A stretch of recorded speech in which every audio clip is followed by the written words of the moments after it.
Inside a live studio in Washington, D.C., Congresswoman Jasmine Crockett goes head-to-head with Fox News host Laura Ingraham in a brutal showdown over race, power, and justice in America. Laura tries to corner her with sarcasm, edited footage, and the label "Race Card Queen" in front of 14 million viewers. But within minutes, Jasmine turns the ambush on its head, dropping hard evidence that exposes the setup, stops the room cold, and shifts the balance of power in real time.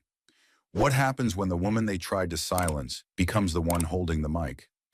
Stay with us. This is a story worth every second of your time. The countdown clock hit zero. Red lights blinked to life as the theme music faded and the room held its breath. The Nation Speaks was now live, broadcast coast to coast into living rooms, airports, and war rooms alike. Laura Ingraham sat poised at her desk like a queen at tribunal, papers neatly stacked but never needed. Her true weapon was her tongue. Her voice sliced through the silence. Tonight we confront the narrative gripping America. Racial injustice, real or manufactured. The words hung like a loaded gun in the air. The crowd didn't clap. They waited, eyes forward, anticipation thick as steel wire. Then came the entrance. Jasmine Crockett stepped onto the set not like a guest, but like a storm held together in human form. Black suit sharp as a verdict, expression unreadable, she walked with the quiet command of someone who had swallowed courtrooms, dismantled prosecutors, and buried bad faith arguments without raising her voice. She took her seat across from Laura, legs crossed, posture tall. They didn't shake hands. They didn't need to. The tension between them wasn't new. It was institutional. It was centuries old. Laura offered a smile tight enough to cut glass. "Welcome, Congresswoman. Thank you for agreeing to this honest conversation," Jasmine replied without blinking. "Thank you. Let's make it one." Beneath the civility, the message was clear.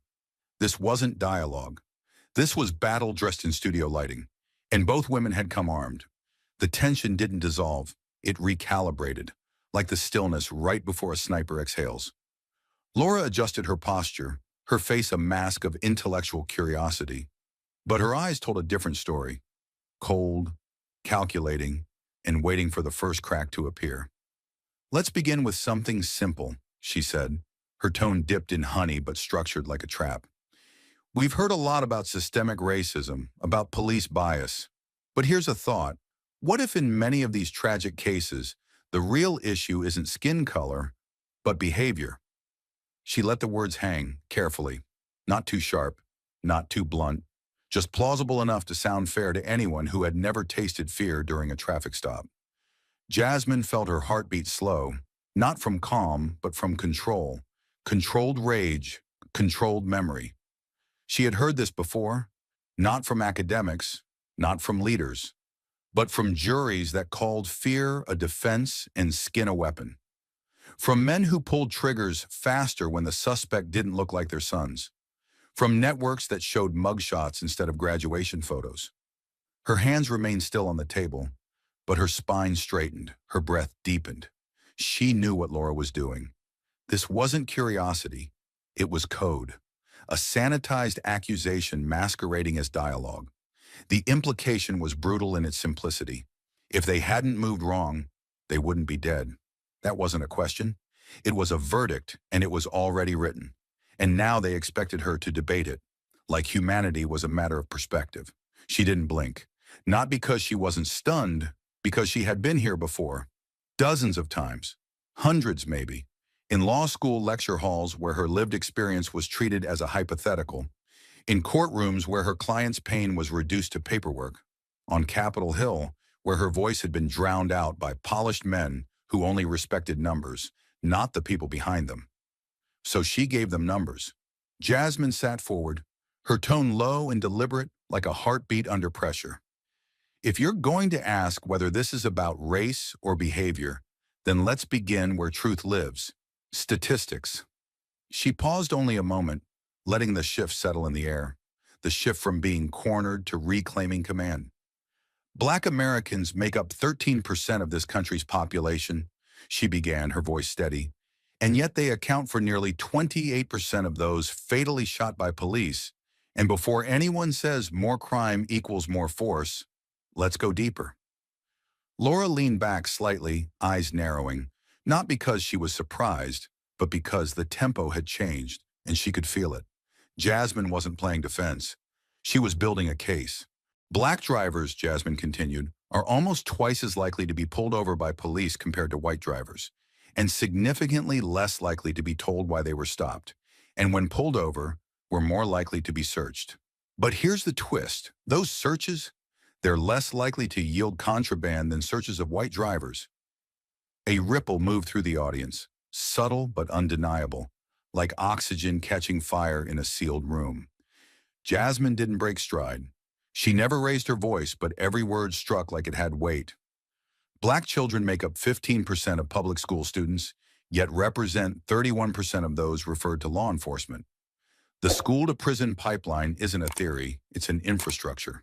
The numbers weren't just statistics, they were memories, faces, clients, mothers she had held in courthouse hallways, shaking. Fathers whose eyes never left the floor because shame had become more familiar than justice. She had carried them with her into every hearing, every policy fight, every studio like this one. And now they were here too, invisible, but no less present.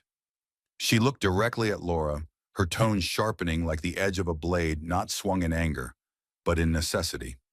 You asked if the problem is behavior, not race. Let me be clear. The behavior in question, more often than not, is existing while black. Walking home, sitting in a car, playing in a park, sleeping in your own bed. Another pause. This one colder. And before you tell me that's anecdotal, Jasmine said, I invite you to read the Justice Department's own findings, where entire departments have been shown to disproportionately target black communities, not by accident, but by policy. Ferguson, Louisville, Chicago. Her gaze didn't waver. If this were about individual behavior, the punishment would be consistent.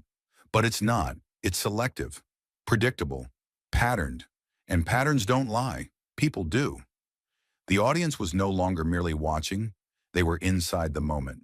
Some nodded slowly. Others sat stiffly, arms crossed like shields against the discomfort crawling into their bones. Truth can be loud, but it's often most dangerous when it's quiet, when it stares at you without blinking. Jasmine leaned back finally, her delivery complete. Not dramatic, not desperate, just devastating. You want to talk about personal responsibility? Fine. But let's start with the institutions that have never been held responsible for how they police, prosecute, or punish Black Americans at a disproportionate rate. She let silence have the final word. It echoed louder than applause ever could. The air had just begun to settle, heavy with the weight of Jasmine's words, when Laura struck like a recoiling serpent. There was no build-up, no hesitation, just the unmistakable sound of someone who had waited long enough and could no longer let the narrative slip from her grasp. Her voice, usually polished and performative, now cracked with something sharper. Condescension lined with contempt. There she goes again, Laura said, interrupting with a half-laugh that wasn't meant to disarm. It was meant to diminish. Always the same song, always the same card. You can dress it up in data, you can paint it in poetry, but let's call it what it is. She leaned forward, her mouth curling into a theatrical sneer, and delivered the blow with deliberate force. You're not a congresswoman anymore, Jasmine. You're the race card queen of Capitol Hill. Time didn't slow. It fractured. The words hit the room like a courtroom door slammed mid-sentence. Not a gasp, not a murmur, just silence. The kind of silence that doesn't invite interpretation. The kind that commands stillness because everyone knows instinctively that something irreversible has just been said. Cameras stood frozen in place. The operators behind them didn't dare blink, afraid that even movement might shatter the moment's gravity. The lighting above flickered slightly, not from power, but from tension, like the studio itself understood what had just occurred. The co-host, sitting beside Laura, instinctively shifted in his seat. His lips parted as if to say something. A joke, a redirect, anything to break the sudden frost in the air. But no words came. His hands fidgeted with a pen that now seemed wildly out of place, as if writing could salvage what cruelty had just undone. Behind him, in the wings, a production assistant lowered her headset. The paper in her hand trembled, the words on the page meaningless now. Everyone, everywhere on that set was no longer working. They were watching. Jasmine sat motionless, her expression unreadable, carved in marble. But her stillness wasn't weakness. It was compression, controlled pressure, a dam holding back generations of insult, of erasure, of being told that her experiences, her pain, and even her identity were up for debate. The insult had been meant to provoke her into fury, but fury was easy. Fury was expected, and Jasmine had not survived this long by giving people what they expected. Her silence did more than speak. It accused. Because in that instant, the room wasn't just a studio. It became a microcosm of America's most uncomfortable truth. That a black woman, armed with reason, facts, and a voice trained in justice, could still be reduced to a stereotype with 6 careless words. Race card queen. It wasn't clever. It wasn't accidental. It was a calculated act of rhetorical violence, a public lynching, not of her body, but of her credibility. And it was done with a smile. Laura sat back, satisfied, unaware that the line she thought was a kill shot had instead revealed everything. Her confidence, her timing, her performance, it all rang hollow now. She had drawn blood, yes, but not from Jasmine. The wound was to herself, to the idea that civility was ever her goal, to the illusion that her questions were neutral. The studio wasn't breathing. The audience didn't dare move. It was as if everyone in that space had been made accomplice to something they didn't see coming, and now didn't know how to undo.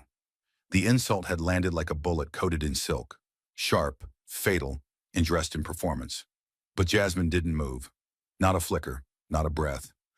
On camera, it looked like strength. Inside, it was something older and heavier, a stillness carved from centuries of restraint. She sat perfectly upright, her posture so composed it almost seemed unnatural, like someone who had learned long ago that dignity when under attack must become armor. She didn't speak, not yet. Instead, she inhaled, slow, controlled. A breath not meant to calm, but to reach back, to tap into the deep, bitter well where memory wasn't nostalgic. It was weaponized. She let the room fall away. The lights, the cameras, Laura's smug expression, gone. All replaced by an echo, a voice from long ago, a familiar sting beneath the skin. She was 15, standing alone at the front of her high school debate class in Dallas, a copy of the autobiography of Malcolm X tucked under one arm, her notes trembling slightly in her hands. She had just finished dismantling the argument that America is now colorblind, citing redlining maps, unequal school funding, and the stark difference in police stops in South Dallas compared to the suburbs. Her voice hadn't cracked, but the room had. Her classmates were silent. Some sneered. The teacher smiled but didn't applaud. And then a white boy in the back, football jacket half zipped, a grin just shy of cruelty, called out, "There she goes again with the race card." Laughter followed. The teacher didn't correct him. Jasmine remembered standing there, heat flooding her chest, her throat tightening not from shame, but from the sharp, early knowledge that truth didn't matter if the room was trained to mock it. Years later, it happened again. She was 26, freshly barred and barely sleeping, fighting her third court-appointed case in a week. Her client was a soft-spoken 19-year-old wrongly arrested for burglary. Wrong time, wrong place, wrong skin. Jasmine had stayed up 2 nights straight, gathering surveillance tapes, calling witnesses, mapping out the blocks from memory. Her closing argument was electric, dispassionate facts wrapped in relentless logic. When the verdict came, not guilty, her client's mother wept against her shoulder. But the assistant DA approached her outside the courthouse, eyes narrowed, mouth twisted in a condescending smirk. "You've got fire," he said. "Just don't build your whole career on the race card. It gets old." Then he walked off, briefcase swinging like a gavel. Jasmine had stood on the steps of the courthouse for a long time that day. Long enough for the sun to slide behind the skyline. Long enough to understand that in the eyes of some, Defending black lives would always be framed as manipulation, not advocacy. That memory never left her. Neither did the next one. Capitol Hill, 2 years ago, she'd just given a speech on racial disparities in sentencing laws, backed by DOJ reports, court data, and lived reality. She left the podium to an uneasy hush, not because her speech lacked evidence, but because it had made comfort impossible. In the elevator, a senior colleague leaned in, lowered his voice and muttered, "You're smart, Jasmine. Just be careful not to become that kind of Democrat. The kind who made white donors nervous. The kind who made everything about race." She had smiled politely then. She didn't feel polite now. The studio returned like a curtain lifting, lights humming above. Laura still seated, triumphant, unaware that the silence she had just created was no longer working in her favor. The co-host was pale, shifting in his chair.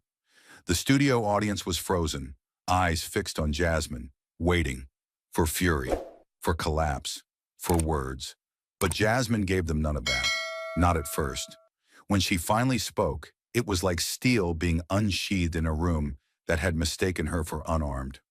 "That title isn't new, Laura," she said, her voice low and clean. Each word landed with the weight of something sharpened by years of erosion. "I've heard it since I was 15. She didn't blink. From boys in the back of class who couldn't spell oppression but knew how to laugh at it. From prosecutors who thought winning made me uppity. From lawmakers who smiled in public and dismissed me behind closed doors. Her gaze locked on Laura, unshaken. "But I never thought I'd hear it from someone with a national platform. Someone with makeup, microphones, and absolutely no shame." She paused, not to gather herself, but to let the words settle. Let them sting.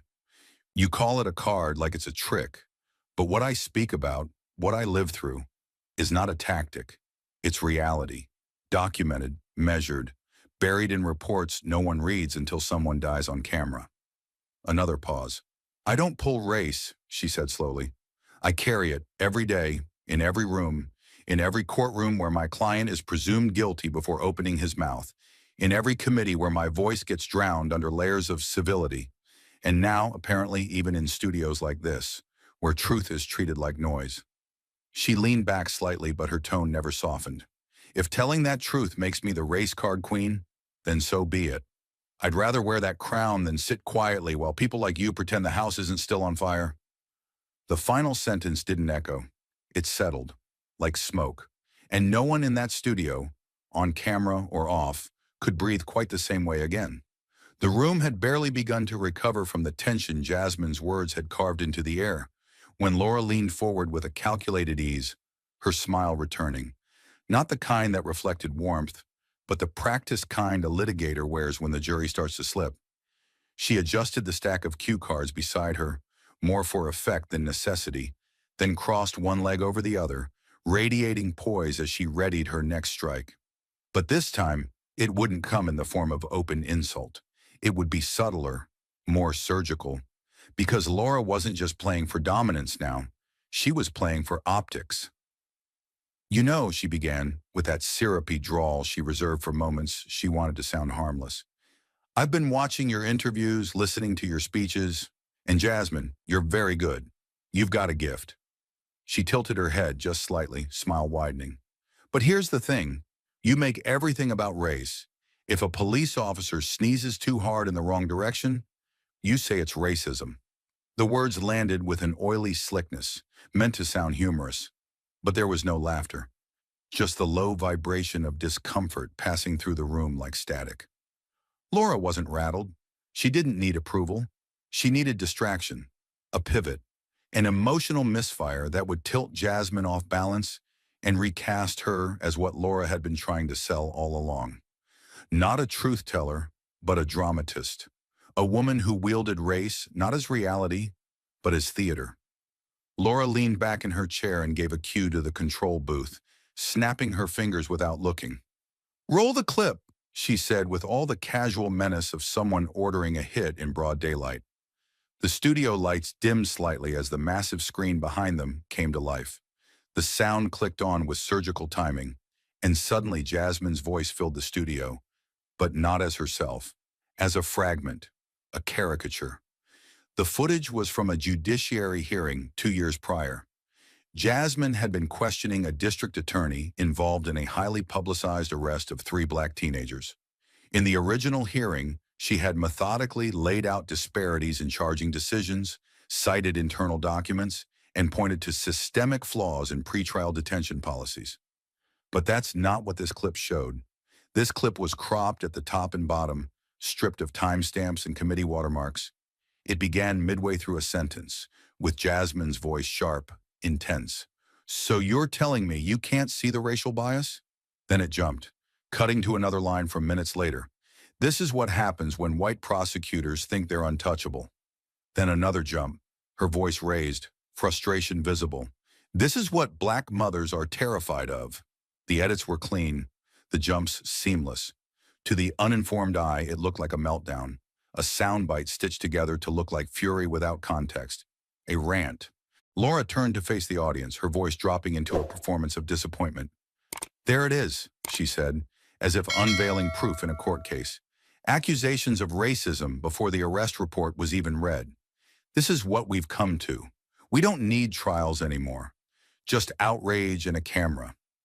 She looked back at Jasmine with a sigh, equal parts theatrical and smug. "Is that justice, Congresswoman? Or just very good television?" The audience was still quiet, but not passive.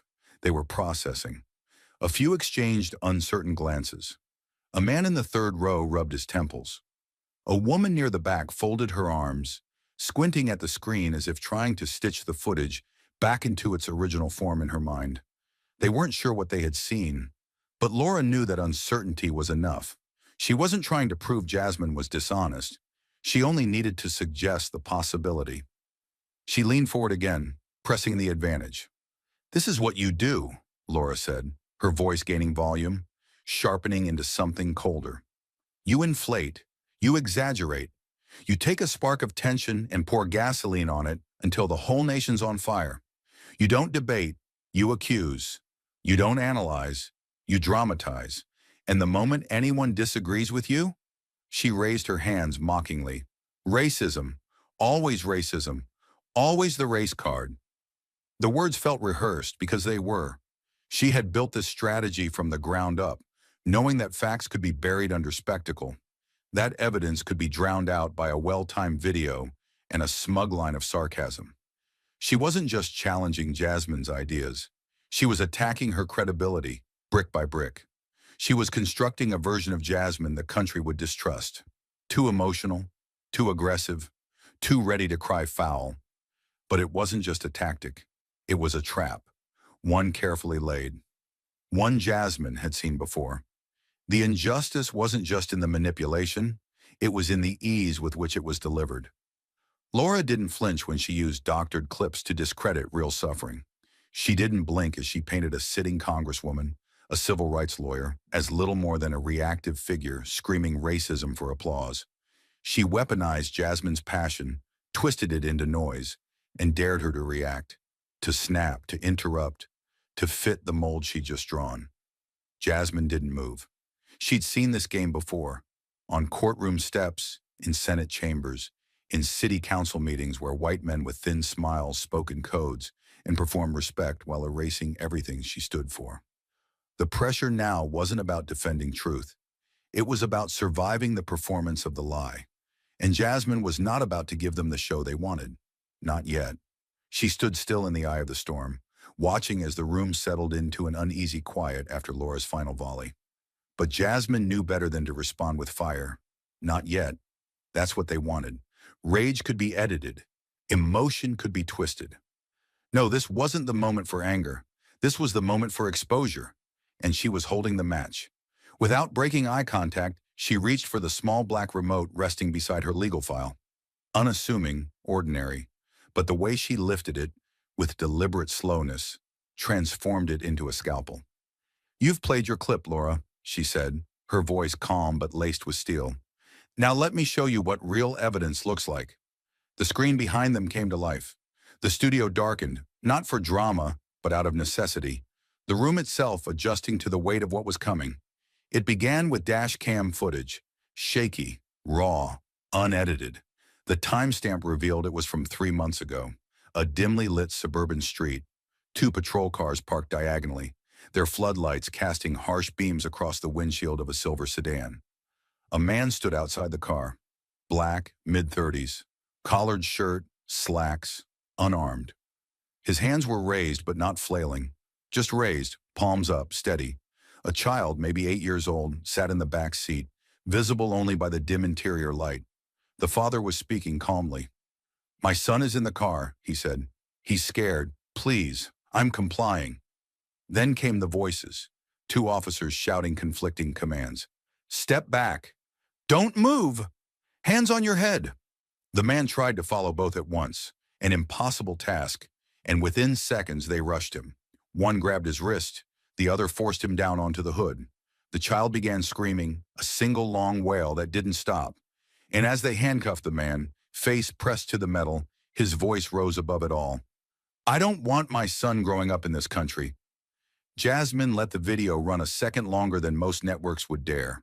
Long enough for the viewer to hear the officer say, "Wrong guy," and walk away like it meant nothing. The screen faded to black, and the room broke open, not with noise, but with silence so suffocating it felt like an indictment. Jasmine didn't speak immediately. She allowed the moment to sit in the chest of every person present. She wanted them to feel what it meant when the truth wasn't cleaned up for cameras, when it wasn't cut for time, when it wasn't filtered through a headline or buried in a footnote. Then she moved, one step forward, then another. She took the folder from the table. It was thick, bound with a red ribbon. She broke the seal herself. "This," she said, holding it aloft, "is an internal report from the Department of Justice. Not public, not yet, but I'm making it public now, because some truths can't wait for bureaucracy to grow a conscience." She placed it gently on the table, spine up so the gold DOJ emblem gleamed under the studio lights. "It covers 10 jurisdictions over a 5-year period," she continued, her voice rising just slightly, not with heat but with gravity. "In every single one, Black defendants were more likely to be arrested, more likely to be charged, and more likely to receive harsher sentences than white defendants who committed the exact same crimes. That's not opinion, that's federal data." She flipped open the first page. Here in Jefferson County, for example, Black individuals made up 14% of the population, but 58% of all felony prosecutions. In Broward, prosecutors were 3 times more likely to seek mandatory minimums if the defendant was Black. In Chicago, body cam footage malfunctioned in 47% of stops involving Black civilians, but only 12% involving white civilians. She let the words land like hammers. This isn't about feelings. This isn't about victimhood. This is about design. A system designed to fail some of us more often, more violently, and more permanently than others. She turned back toward Laura then, not with a smirk, not with rage, but with clarity so precise it cut through the illusion like a razor. "You call me the race card queen," she said, repeating the slur with a slow, deliberate cadence. "You think it's clever, that it reduces me, that it makes the pain I speak about small enough for your audience to dismiss." She stepped forward again. Her voice was steady, but now it carried weight, volume, intent. "But here's the truth, Laura. If speaking about what's documented, recorded, and devastatingly real makes me that, then long live the crown." She held her ground in the center of the set, her presence now larger than the frame. "Because silence," she said, turning her gaze directly into the camera, "is what keeps injustice alive. It's what lets that father get shoved to the ground. It's what lets prosecutors sleep soundly after destroying lives. It's what turns trauma into noise and people into problems." She paused, and in that pause, the audience didn't move. She placed the DOJ folder down next to Laura's notes, neatly, as if offering the truth as evidence in the court of public conscience. Then she stepped back, her hands still. She had said her piece, not as a rebuttal, as a reckoning, and there was no sarcasm, no clip, no spin machine in the world that could edit that out. The silence that followed wasn't the same as the one before. This one wasn't loaded with tension. It was full of reckoning. It wasn't the pause before a counterattack. It was the silence people fall into when they realize they've just witnessed something true, something raw, something they can't explain away.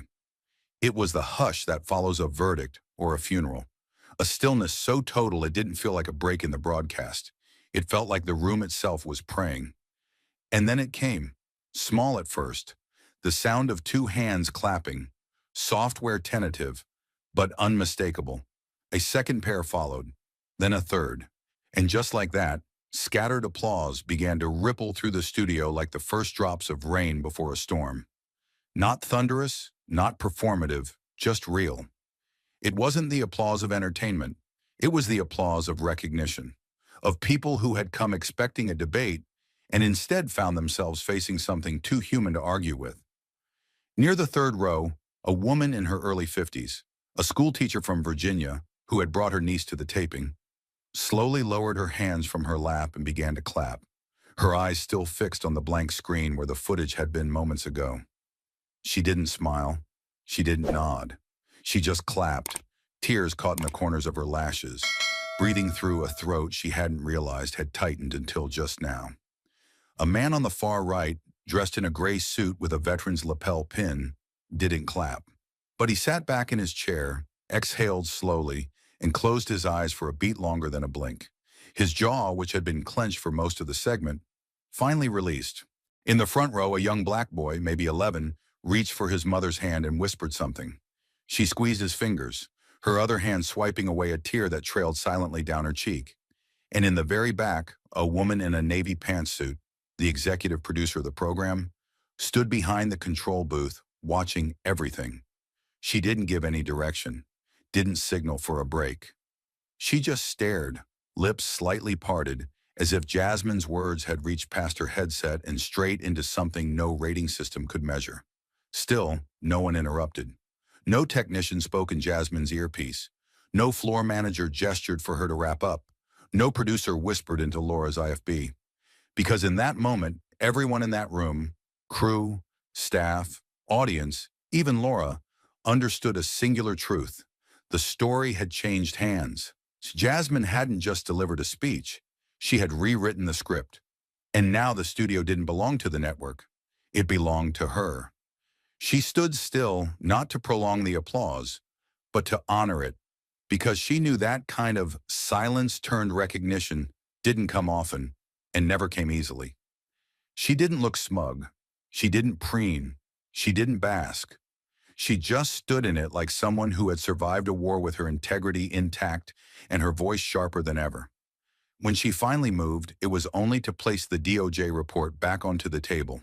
She did it carefully, precisely, like an artifact that belonged in a museum or a courtroom. Her fingers lingered on the folder for a moment longer than necessary, not for drama, but to signal that the evidence didn't vanish when the cameras did. In the wings, one of the junior producers wiped his glasses twice, first because they had fogged up, and second because his vision had blurred. He wasn't sure when he started crying, only that he had, not loudly, just quietly, as if his body had decided for him that what he'd seen was no longer a segment, it was a reckoning. Laura Ingraham remained seated, frozen. Her smile, once a polished weapon, had collapsed into something else entirely. Not shame, not yet, but unease. The ground beneath her had shifted, and for the first time all night, she couldn't find her footing. Her hands, which usually gestured confidently while she spoke, now rested awkwardly on her cue cards, as if they no longer belonged to her. The power dynamic she had curated with surgical precision, through edits, interruption, and insult, had been shattered by something she hadn't anticipated, truth that refused to be tamed. And Jasmine, she didn't look at Laura. She didn't have to. The applause grew again, not in volume, but in certainty. Some people clapped, others nodded, a few whispered to one another, but no one, absolutely no one, dared speak over her. Because in that studio, time had become elastic. Authority had changed faces, and every single person knew they were no longer watching two sides argue. They were watching one woman reclaim a legacy that had been mislabeled, repackaged, and mocked for too long. Jasmine breathed in, once, slowly. Not out of exhaustion, but to ground herself, to take in the air she had just cleared, to hold space for the people she spoke for who couldn't be in the room, the ones in holding cells, the ones in graves, the ones who never got to finish their sentences, literal or otherwise. She didn't say another word. She didn't need to. The room said it for her. In that moment, she wasn't just Congresswoman Jasmine Crockett. She was something else entirely. Undeniable, unshaken, uninterrupted. But the silence couldn't last forever. And Laura, cornered by it, knew she had seconds before the narrative slipped too far from her grip to recover. Her fingers twitched slightly as she straightened the edge of her note cards, not because she needed them, but because her composure was cracking. She had watched the room shift, had felt the authority drain from her voice like power from a dying mic. Jasmine hadn't just answered. She had seized the stage, the air, the story. And Laura Ingraham was not built to lose control in her own studio. She leaned forward, voice syrupy but strained, her smile no longer convincing, just mechanical. "You know what your problem is, Jasmine," she said, tilting her head slightly like a disappointed teacher correcting a loud student. "You're not helping your people. You're dividing the country." The line was meant to sound noble, self-righteous, an appeal to unity wrapped around an accusation. "Every time you speak, it's us versus them. You don't inspire, you incite." The room tensed again, not because the insult had landed, but because it hadn't. It was off-key, poorly timed, and reeked of desperation. Laura wasn't wielding power now. She was swinging wildly in the dark, hoping to bruise something, anything. Jasmine didn't respond. She didn't even blink. Because after all that had been said, after the father's voice, after the DOJ files, after the audience reclaimed their own silence, this wasn't a counter-argument. It was a gasp for relevance, and the more Laura spoke, the smaller she sounded. Then it happened. A new sound, from backstage. Not planned, not scripted. A sudden voice piped in through the studio monitor by accident or sabotage. A voice that wasn't meant for the audience, but leaked through the intercom anyway. The crew froze. Jasmine turned her head. The producer cursed under her breath, but the audio kept playing, and every word burned like acid on truth. It was Laura. But not this Laura, the poised host in a designer blazer with her hair sculpted for the camera. This was the Laura from 10 minutes before the broadcast began, behind closed doors, speaking to her production team in a tone far colder than the one she wore on stage. "She'll bring the heat. Just let her talk. We'll pin her as the race lady. Ratings will skyrocket." The studio didn't move. The feed wasn't high quality, but it didn't need to be. The voice was unmistakable. The smug inflection. The strategy laced in spectacle. The language of someone who didn't see Jasmine as a guest, or even as a person, but as content. A few gasps broke through the audience like glass cracking under pressure. Someone whispered, "Did she just say that?" Another muttered, "What the hell?" The co-host on set glanced at the crew with a panicked look, mouthing, "Cut the feed." But it was too late. The leak had done more than expose Laura's private thoughts. It had obliterated her public mask. Laura's face went pale, the kind of pale that no makeup artist can cover. Her mouth parted slightly, but no words came. Her hands were frozen mid-gesture, like a marionette whose strings had suddenly been cut. The moment was longer than any silence before it. Longer than any monologue. Because this silence wasn't Jasmine's doing, it was Laura's unraveling. Every pair of eyes turned toward her now, not in admiration, not in sympathy, but in revelation. The crowd had watched her play the patriot, the truth teller, the neutral moderator, and now they had heard what she really was, an architect of division playing queen in a house of mirrors. Jasmine remained standing, unmoved. She hadn't orchestrated the leak. She didn't need to. The truth had a habit of finding its own stage when the lies got too loud. She looked at Laura, not with glee, not with triumph, but with something deeper. The stillness of someone who had seen this exact moment coming. The look of a woman who had sat through too many panels, too many debates, too many civil conversations where her humanity was used as ratings fuel. And now, finally, the curtain had dropped. Not on her, but on the woman who had tried to silence her with a smile and a slogan. The room held its breath again, but this time not for Jasmine. This silence was for Laura, and she had nothing left to say. The silence hadn't yet settled when the avalanche began. The leaked audio was only seconds old, but the fallout moved faster than any satellite delay. And even before the director could kill the broadcast, phones were already buzzing, beneath desks, inside coat pockets, in the control room, in the front row of the audience. Journalists in the studio, those invited to observe, not participate, were now fully awake, tapping frantically on tablets and devices. What had just happened wasn't just news. It was scandal in real time. The moment where facade collapsed into confession. Then came the first voice, clear and defiant. It wasn't from the audience. It wasn't even from Jasmine. It came from one of the network's own, a political correspondent with a reputation for restraint, suddenly standing, arms crossed, notebook clutched to his chest. "This wasn't journalism," he said into the stunned air. "This was character assassination wrapped in strategy. I won't pretend we didn't know, but now we can't pretend we didn't hear." Gasps turned into murmurs. Murmurs became movement. One by one, other members of the press stood up, not in protest, but in something heavier. Shame. A few looked directly at Laura, their faces twisted not in hatred, but in something worse. Disappointment. As if the illusion of professionalism had just been shattered, and the pieces were cutting deeper than expected. Backstage, inside the sleek, glass-walled newsroom overlooking the studio, the Fox News production staff stared at the live feed in frozen disbelief. Half were whispering frantically into headsets. The other half weren't saying a word. The lead editor, a woman who had worked with Laura for 7 years, slowly removed her earpiece and let it fall against her collar. Her expression said everything. "We saw it. We let it happen. But now it's on tape." Another producer, young, ambitious, and previously loyal, muttered just loud enough for others to hear. "She played the whole thing like a ratings stunt. Not a single second of that was about truth." He looked around the control room. "She didn't just go after Jasmine. She went after integrity and expected us to clap." Outside the newsroom, the clip was already circling among political correspondents from rival outlets. CNN, MSNBC. Even a few right-leaning independents began tweeting phrases like deeply inappropriate, disgraceful tactic, and manufactured narrative.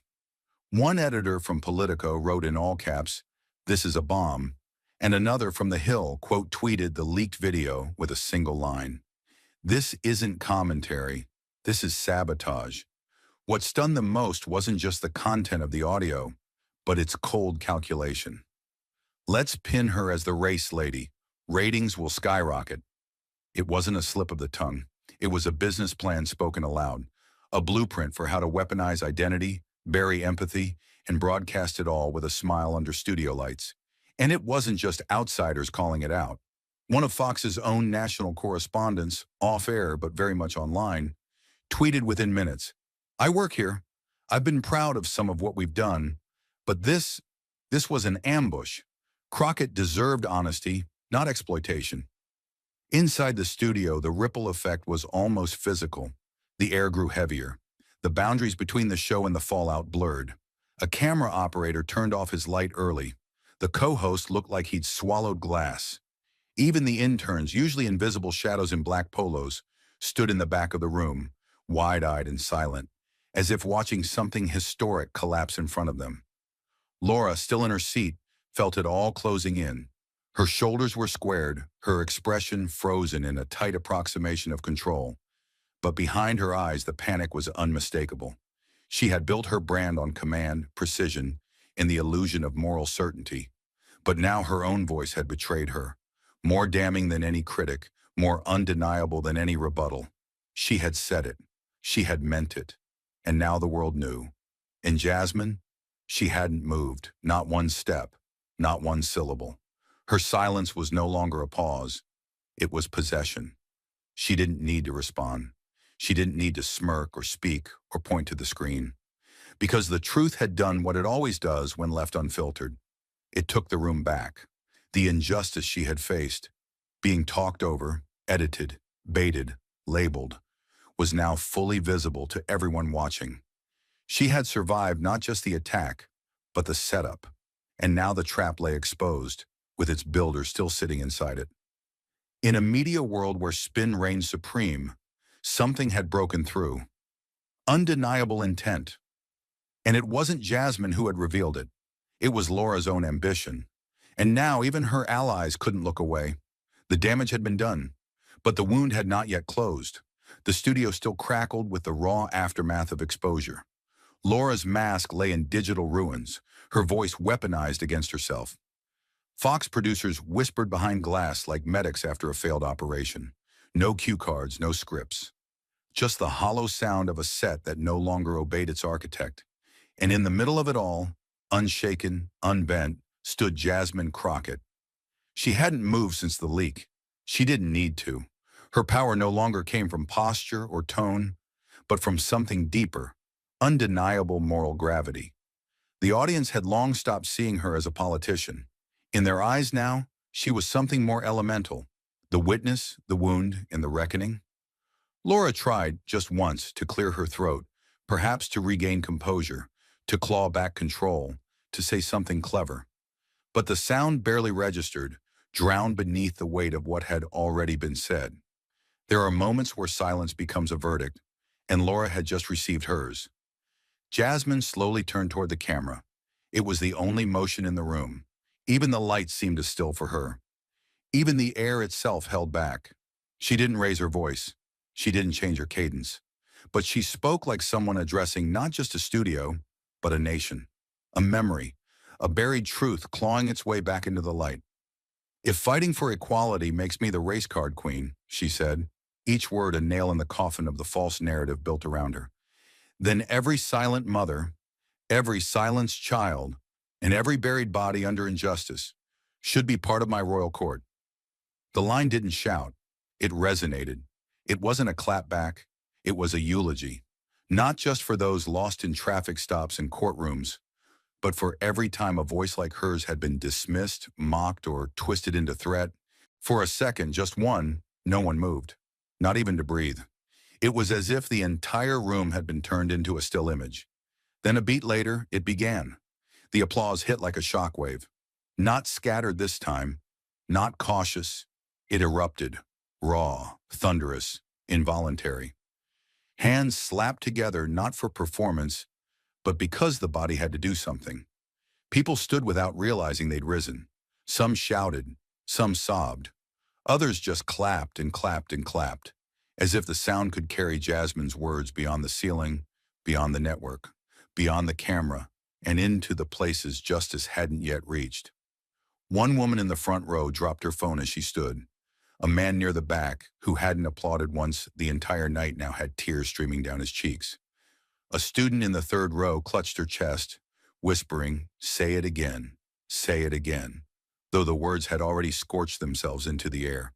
And behind the glass wall of the control booth, the lead showrunner, the woman who had overseen hundreds of broadcasts, scripted thousands of transitions, and wrangled chaos daily, sank into her chair and began to cry. Not loud, not performative, just quietly, shoulders trembling, hands to her mouth. She had come into this segment expecting ratings. What she got instead was revelation. She looked at the monitor and saw Jasmine standing there, not flinching, not preening, just holding the room like it was her birthright. And for a moment, for the first time in her producing career, she didn't think about what came next. She didn't cue a break. She didn't signal a pan. She just watched, because something rare had happened in front of her cameras. Something real. Back on set, Laura remained seated, but it no longer looked like a seat of power. It looked like a chair in a hearing, a witness box. Her expression, once smooth, strategic, was now unreadable. Not because she had mastered restraint, but because she had lost her script. She looked to her left, then to the teleprompter. Blank. To her earpiece. Dead. To the crew, avoiding eye contact. And still the applause raged. It wasn't for Jasmine's politics. It wasn't even for her defiance. It was for her truth, spoken plainly in a room designed to mute it. Cameras panned slightly to follow the crowd's movement, but no one directed them. They moved by instinct now. The room no longer belonged to producers or sponsors or algorithms. It belonged to the moment, and the moment belonged to her. Jasmine Crockett didn't bow. She didn't wave. She simply stood, one hand resting gently on the DOJ folder still sitting on the desk. Her voice had ended minutes ago, but her presence hadn't. She had stepped into enemy territory and made it sacred. She had walked into a trap and turned it into testimony. And now, the whole country was watching her stand on the ashes of the narrative they tried to bury her with. No one said her name. They didn't have to, because in the final seconds of that broadcast, as cameras prepared to fade and lights began to dim, one truth had cemented itself louder than anything Laura Ingraham had spoken all night. Jasmine Crockett hadn't just endured. She had ruled. The cameras faded to black, but the moment refused to die. Even after the lights dimmed and the audience dispersed in stunned silence, something in the air refused to settle. What Jasmine had spoken, what she had claimed, wasn't just a defense.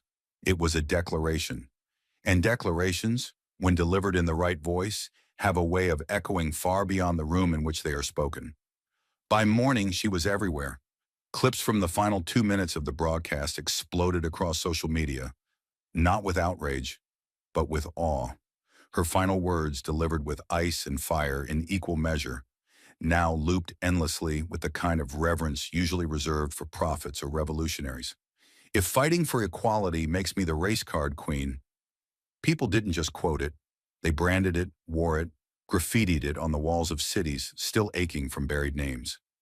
In Chicago, a muralist painted Jasmine's likeness 6 stories high, her eyes staring straight out onto the west side, the words "Long live the crown" etched in gold across the bricks beside her.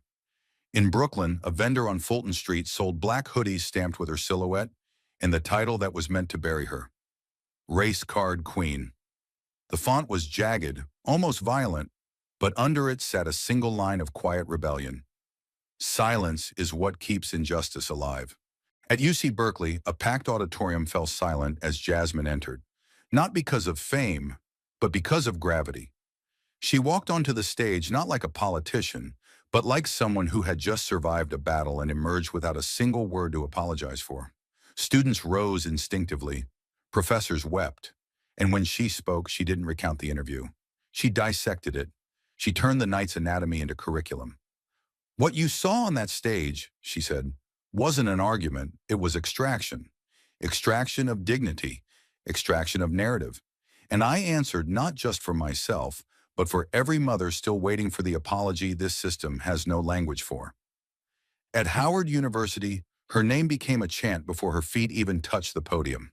1,000 black students stood with fists raised as Jasmine stepped forward, the stage vibrating beneath their feet. Behind her, a banner stretched the width of the auditorium. Not a card, not a queen, a witness. And still, she refused to celebrate. Because the truth that made her famous wasn't new. It had always been there, buried under press releases, redacted in court filings, drowned out by commentators who spoke louder than they listened. The only difference now was that the world had been forced to look. And they didn't just see Jasmine. They saw themselves, their mothers, their neighbors, their mugshots, their missed chances, their unburied rage. Everywhere she went, people brought her stories. A woman handed her a folded letter with a photo of her brother who had been wrongfully incarcerated for a crime he didn't commit. 12 years served, 2 words uttered in return: clerical error. A college athlete pressed a copy of his student conduct file into her hands, marked with accusations he had never been allowed to contest. A veteran in Detroit, standing in a food bank line, whispered to her, "They called me a hero in Baghdad and a thug in Baltimore." She listened. She always listened, because the crown they placed on her head was forged from the weight of the unheard. She didn't ask for it, but she refused to let it collect dust on a pedestal. And the media? They scrambled to catch up. Outlets that once labeled her combative now struggled for words that didn't taste like hypocrisy. One major news network aired a special titled "The Reckoning of Language," examining how coded terms like race card had been used to delegitimize voices for decades. Journalists who once ignored her inbox now sent desperate requests for interviews, asking if she would clarify her position or share her insights on race in media. She declined most of them. "I've said what I came to say," she told one editorial board, her voice even. "You just weren't listening before the cameras turned on." And yet, despite the surge of attention, she never lost the scar tissue that built her. She remembered the first time she was called too loud in a courtroom for asking why her client's file was missing. She remembered the breath she had to hold after being told her tone was too emotional during a sentencing appeal for a teenager the system had already given up on. She remembered the years she spent crafting arguments with the precision of a surgeon, only to watch them be dismissed as rants the moment she stepped out of line. That was the weight behind her voice on that stage. That was the pain they hadn't clipped into sound bites. And now the title they'd used to try to reduce her, Race Card Queen, had become something else entirely. It became a symbol not of division, but defiance. Not of grievance, but grief, refined, rechanneled, renamed. It became the title etched onto signs at protests in Philadelphia, woven into spoken word poems in South LA, and whispered between daughters and mothers who had both been stopped, searched, and silenced. It was stitched into fabric, carved into murals, spray painted beneath bridges, printed on pins, tattooed on skin. Not for her ego, but for their memory. Because Jasmine Crockett didn't just survive the ambush. She claimed the crown they forged for her in malice, and she turned it into a monument they could never tear down. But while Jasmine rose into the light, Laura Ingraham quietly disappeared into the dark. It didn't happen with headlines or press conferences. It happened the way all media empires crack, silently, then all at once. The Monday after the broadcast, her chair on The Nation Speaks sat empty. A substitute host read a cold two-sentence memo from the network. "Laura Ingraham will be taking a temporary leave to address matters unrelated to programming. We appreciate your understanding." No further explanation. No farewell. Just a ghost in the studio lights where once there was spectacle. Behind closed doors, the truth was less polite. Advertisers began pulling out within hours of the leaked clip. Civil rights organizations launched petitions.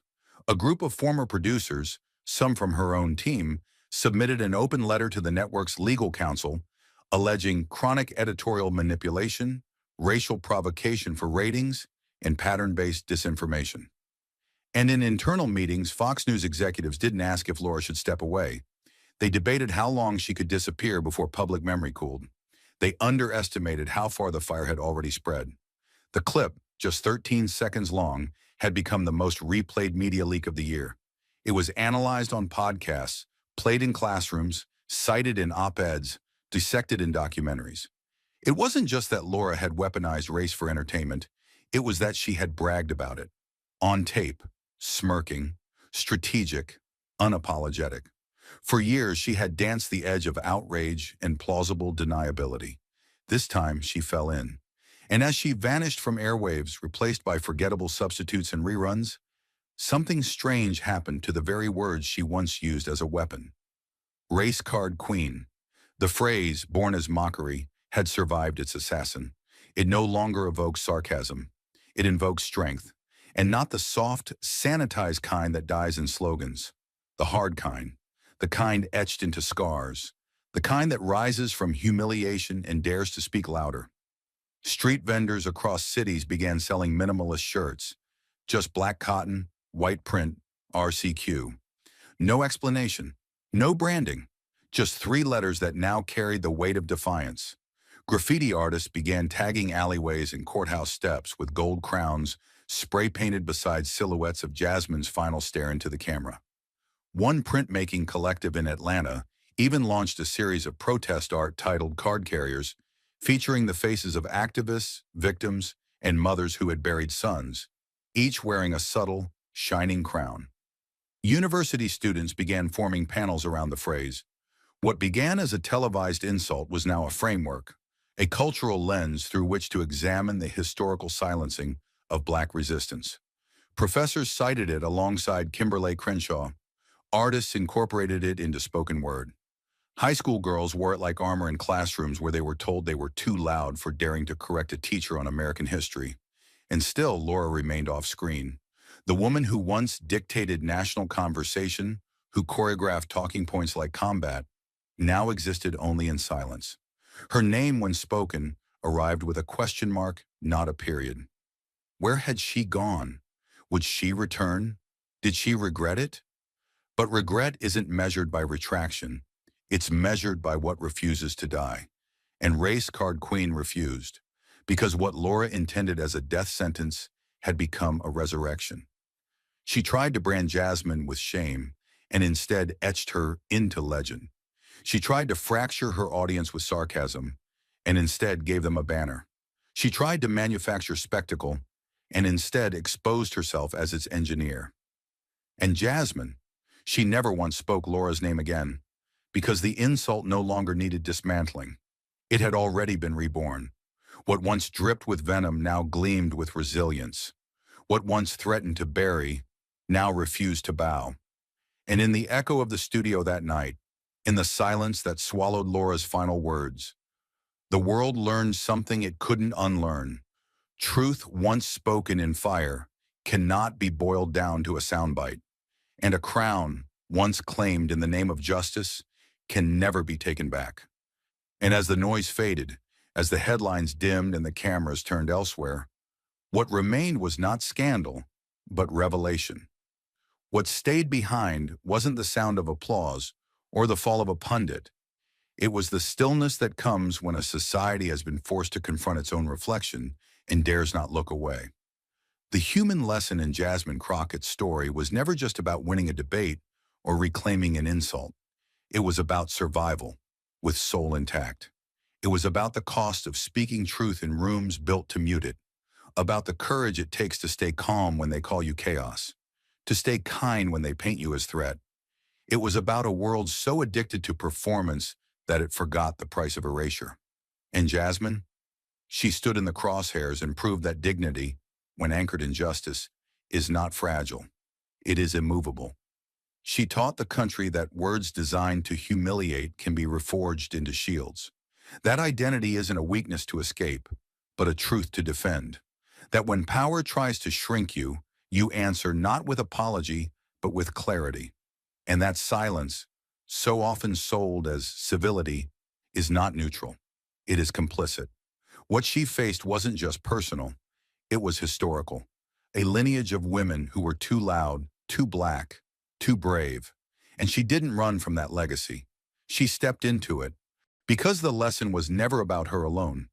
It was about every person watching who had once been talked over, passed up, called dramatic for daring to feel, or dangerous for daring to speak.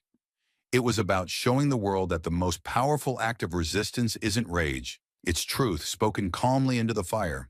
Not to be liked, not to be praised, but to be heard, to be counted. And if one woman, unarmed but unafraid, could take the insult meant to bury her and crown herself with it, then maybe, just maybe, the rest of us could stop flinching every time we're told we're too much.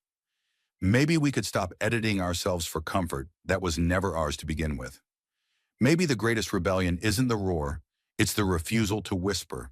That was the real victory, not that she changed minds, but that she reminded them. Truth doesn't need permission to survive.